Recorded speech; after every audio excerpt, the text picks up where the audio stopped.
दोस्तों अक्सर जब हम टीडीएस चालान जमा कराते हैं तो गलती से गलत टीडीएस चालान जमा हो जाता है। कई बार एक्सेस टीडीएस अमाउंट को जमा कर देते हैं। तो ऐसे में जब आप गलत टीडीएस चालान जमा कर दें या टीडीएस या टीसीएस की पेमेंट एक्स्ट्रा कर दे, ज़्यादा कर दे, तो कैसे आप उसको रिफ़ंड ले सकते हैं, क्या प्रोसेस होगा, आज मैं स्टेप बाय स्टेप बताने वाला हूँ। कैसे उसका आप रिफ़ंड क्लेम कर सकते हैं जब आप एक्सेस टीडीएस या टीसीएस चालान डिपॉजिट करा देते हैं। तो चलिए इसको डिटेल में समझेंगे स्टेप बाय स्टेप। उससे पहले बताना चाहूँगा, जो भी भाई बंधु मेरे चैनल पर पहली बार हैं, इस वीडियो को पहली बार देख रहे हैं, जिन्होंने अभी तक सब्सक्राइब नहीं किया सब्सक्राइब कर लीजिए, साथ ही साथ बेल आइकन पे भी क्लिक कर लीजिए ताकि इस तरह का कंटेंट उनको मिल सके। दोस्तों यहाँ पे डिडक्टर जिसने टीडीएस के अमाउंट को जमा कराया है एक्सेस या गलत, उसके रिफंड को क्लेम कर सकता है 2007-8 ऑनवर्ड, फाइनेंशियल ईयर 7-8 ऑनवर्ड के बाद से ये ऑप्शन उसके पास अवेलेबल होता है। इसके लिए आप सर्कुलर देख सकते हैं, सर्कुलर नंबर 2/2011 का, जो कि 27/4/2011 को इशू किया गया था। ठीक है, अगर टीडीएस चालान डिपॉजिट करा दिया गया है एक्स्ट्रा या गलत, तो उस केस में वो क्लेम कर सकता है। ये जो चालान जो जमा कराया है गलत या एक्सेस, उसको क्लेम कर सकते हैं 1 अप्रैल 2010 के बाद से आपको ये फंक्शनलिटी अवेलेबल मिल जाएगी कि अगर आपने एक्सेस या गलत टीडीएस चालान जमा करा दिया है तो उसका जो रिफंड है वो क्लेम कर सकते हैं। लेकिन अगर सेक्शन 195 का केस है, नॉन रेजिडेंट के केस में अगर आपने टीडीएस चालान जमा कराया है तो उस केस में रिफंड जो अवेलेबल हो जाता है वो 2007-8 ऑनवर्ड हो जाता है, मतलब 7-8 के बाद आपको मिलना शुरू हो जाएगा। टीडीएस रिफंड क्लेम करने के लिए मैंडेटरी ये है कि आपको ट्रेसेस की साइट पे अपना डिजिटल सिग्नेचर रजिस्टर्ड करना होगा, ठीक है, ताकि आप रिफंड की रिक्वेस्ट को दे सके। और दोस्तों जो पेन है डिडक्टर का वो सेम होना चाहिए जो 10 मास्टर के अंदर है, ठीक है, मतलब जो 10 का डाटा है, 10 नंबर का डाटा है और उसमें जो डिडक्टर की पेन की इंफॉर्मेशन है उसमें सेम होनी चाहिए और ट्रेसेस प्रोफाइल पे भी सेम होनी चाहिए जो पेन की इंफॉर्मेशन है। उसके बाद रिफंड की जो रिक्वेस्ट है उसके अंदर मैक्सिमम आप 5 चालान को दे सकते हैं। आप मैक्सिमम एक बार में 5 चालान का रिफंड क्लेम कर सकते हैं। अगर 5 से भी ज़्यादा आपके पास चालान है तो उसके लिए आपको न्यू रिक्वेस्ट डालनी पड़ेगी, ठीक है, टीडीएस रिफंड के लिए।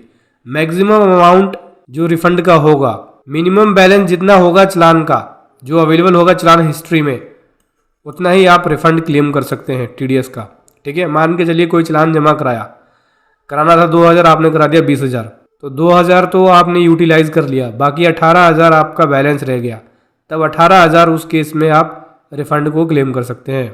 इसमें जो रिफंड होना चाहिए टीडीएस का आपका 100 रुपीज़ ज़्यादा होना चाहिए चालान के अंदर।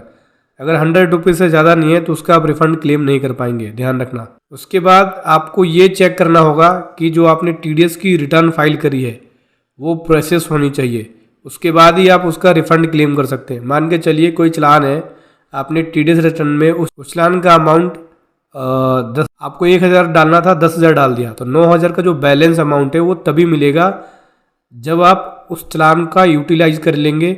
और जो 9,000 बैलेंस अमाउंट होगा जब रिटर्न आपकी प्रोसेस हो जाएगी टीडीएस की, तो उसके बाद ही आप उस अमाउंट को क्लेम कर सकते हैं। मतलब रिटर्न प्रोसेस होने के बाद ही आप टीडीएस के रिफंड को क्लेम कर सकते हैं जो एक्सेस जमा हुआ है या जो गलत जमा हुआ है। उसके बाद आपको रिफंड चेक इशू किया जाएगा, जो नेम और एड्रेस डिडक्टर की है ट्रेसेस प्रोफाइल में, उसके बेसिस पे ही चेक इशू किया जाएगा जो रिफंड का होगा।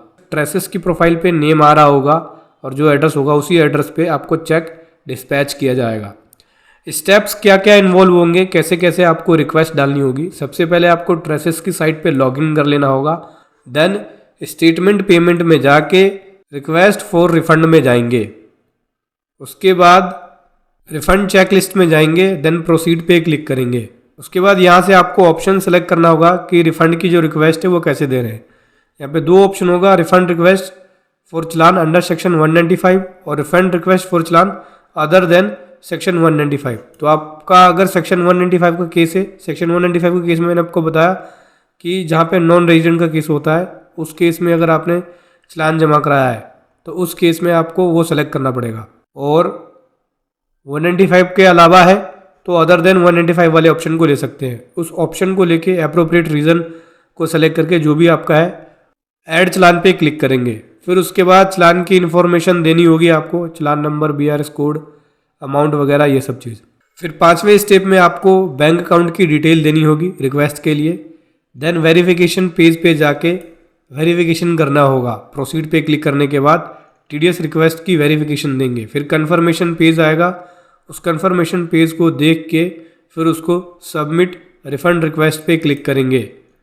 उसके बाद यहाँ से उसको वेरीफाई करेंगे, सेलेक्ट करेंगे डिजिटल सिग्नेचर सर्टिफिकेट और देन इसको प्रोसीड कर देंगे। जैसे ही प्रोसीड हो जाएगा आपके सामने फॉर्म 26B एक्नॉलेजमेंट आएगी, उसका प्रिंट आउट निकालना है और विद इन 14 डेज के अंदर असेसिंग ऑफिसर के पास आपको उसको सबमिट कराना है। ध्यान रखना, अगर चलान का अमाउंट मतलब रिफंड का अमाउंट अगर 50 लाख से ज़्यादा है तो यहाँ पे जो है approval ADC additional deputy commissioner के द्वारा ही होगा। अगर आपको रिफंड का स्टेटस देखना है तो ट्रैक रिफंड रिक्वेस्ट पे जाके आपको वहाँ पे स्टेटस दिखता रहेगा। इस प्रकार से TDS का चलान या TCS का चलान गलत जमा करा देते हैं, रॉन्ग या एक्सेस जमा करा देते हैं तो रिफंड को क्लेम कर सकते हैं प्रेसेस की पोर्टल से। वीडियो कैसी लगी जरूर बताएं। Thank you so much. जय हिंद, वंदे मातरम।